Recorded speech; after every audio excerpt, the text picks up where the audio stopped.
Imagine you're the undisputed king of the hill, but the hill is getting crowded. What do? You don't just build a bigger fence, you buy the mountain next door. Netflix, the company that once mailed you DVDs in red envelopes, is currently attempting to absorb Warner Bros. Discovery for $72 billion. To put that in perspective, that's like buying every single NFL team, twice. This isn't just a merger, it's a bid for global cultural hegemony. Let's see if they can actually pull it off, without the wheels falling off. Here's the TLDR. Netflix is officially moving from subscriber hunting to money minting. For years, we obsessed over how many people signed up. Now, we care about monetization quality, or as I like to call it, how much juice we can squeeze from every lemon. With a 29.5% profit efficiency, they are keeping nearly 30 cents of every dollar they touch. That's insane for a business that spends $17 billion a year just to keep you from switching to TikTok. The WBD deal is the fuel to keep that fire burning. Netflix is basically the landlord of the global attention economy. They operate a single, massive machine with zero distractions. While their rivals are messy conglomerates dealing with theme parks and news channels, Netflix has one job: winning your Saturday night. They now control 70% of new signups globally. If attention were a currency, Netflix would be the Federal Reserve. They don't just host shows. They own the moments of truth when you decide not to go to bed.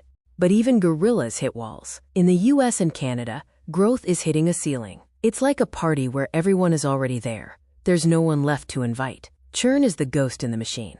Macroinflation means families are choosing between a Netflix sub and a carton of eggs. Plus, they have $24 billion in content IOUs. If they stop growing, that debt starts looking like a very heavy backpack on a very steep hill. Look at this radar chart. It's basically a map of who's winning the war for eyeballs. Disney has the kids, Apple has the cash. But Netflix plus HBO? That's the prestige library endgame. By buying WBD, Netflix isn't just getting more movies. They are deleting their only high-quality rival. It's the corporate equivalent of a chess grandmaster taking his opponent's queen and putting it in his own pocket. Here is the suspenseful part. Can Netflix stay this profitable while carrying $42 billion in new debt?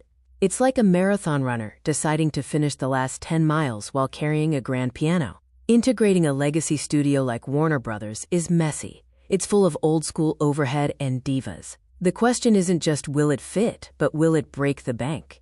The answer is simple. Intellectual property is the Ferrari in the garage. HBO content doesn't just get watched, it gets rewatched. That means the cost per minute of joy goes down over time. Plus, premium brands like DC and Harry Potter allow Netflix to charge advertisers double what they charge for a random reality show. They are turning the platform into a high-end digital billboard that everyone wants to look at. Let's talk about how much money this business actually mints. Their efficiency grew by 2.8 percentage points this year. That sounds small, but in this business, that's billions. They managed to make 16% more money while actually spending less on the boring stuff. The goal? A 32% margin. That's like running a high-end restaurant where the food costs almost nothing because you've already bought the farm.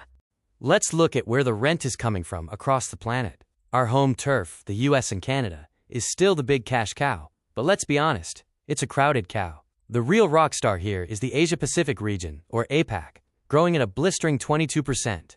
To put that into perspective, Netflix is effectively adding the equivalent of a small nation's worth of paying members every single quarter. We've also mastered the art of the, quote, friendly shakedown. By turning, quote, password borrowers into paying sub-accounts for a few extra bucks, we found a way to monetize the people who are already sitting on the couch.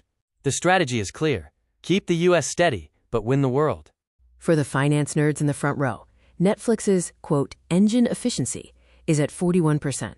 We break this down into three parts: how much they keep, margins, how fast they use their toys, asset turnover, and how much they've borrowed, leverage. Their asset turnover is 0.81, which means for every dollar they spend on a movie, they generate 81 cents in sales every single year. Most legacy studios would kill for those numbers. Netflix treats content like fresh sushi. They expense 90% of a show's cost within the first 4 years. This is conservative accounting.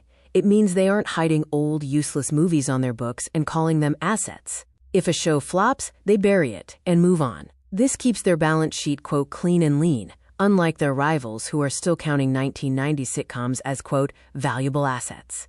Netflix treats content like fresh sushi. They expense 90% of a show's cost within the first 4 years. This is conservative accounting.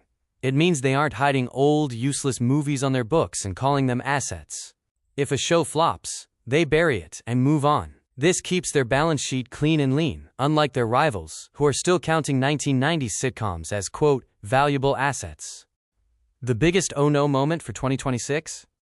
The labor unions. If the writers and actors walk off the job again, Netflix's content fridge starts looking empty. They are mitigating this by producing shows everywhere, from Seoul to London.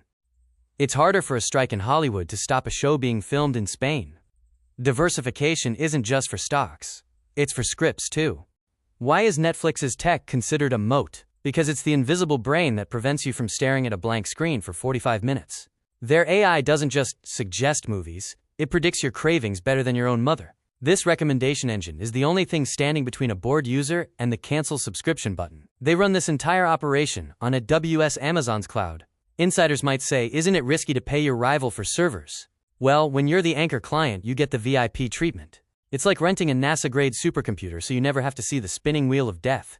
This tech shield costs billions, but it saves trillions in lost attention. In 2026, the company with the best data isn't just a streamer. They're a mind reader with a $30 billion server rack. Integration is a 3-act play. Phase 1. Don't break HBO. Phase 2. Move everyone onto the Netflix app. Phase 3. Use Harry Potter to sell $8 billion in ads. If they hit these milestones by 2028, Netflix won't just be a streaming service. They will be the default operating system for human boredom. Bottom line, Netflix is no longer just a tech company or a movie studio. It's a cultural utility. By absorbing WBD and maintaining this insane margin discipline, they've effectively won the streaming wars. My sharp take? The competition isn't Disney or Apple anymore. It's sleep. And Netflix is winning that fight too. If you want the deep dive data without the stand-up comedy, including our financial model on the WBD synergy, you know where to find us. Contact HDIN Research at sales@hdinresearch.com. Because in a world of hype, the real alpha is in the math. Thank you for your time.